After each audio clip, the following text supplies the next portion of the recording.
Jún je pre paradajky jeden z najdôležitejších mesiacov v sezóne.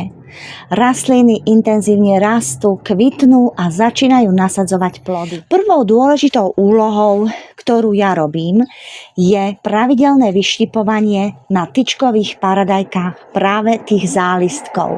Rastlina tak nesmeruje energiu do tvorby ďalších výhonov, ale do kvetov a plodov. Zároveň pokračujem aj vo vyväzovaní k opore, aby rastlina bola pevná, aby nepadala do strán, aby proste bola stabilná. V júni si začínam aj viacej všímať zdravotný stav paradajok.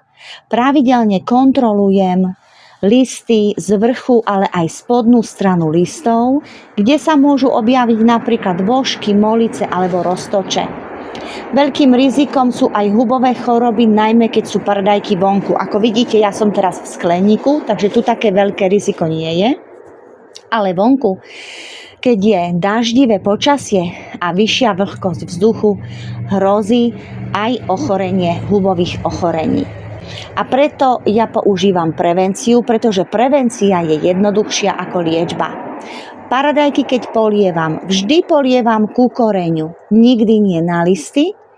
A paradajky mám aj vonku, aj tu vo vnútri v skleníku, omulčované pokosenou trávou. Tu máme jednu paradajku, je to tyčková paradajka Fiorentino.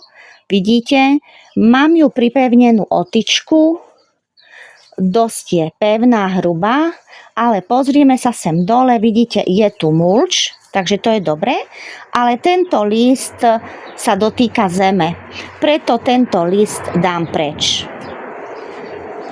Aby som zamedzila tomu, aby sa začala šíriť pleseň.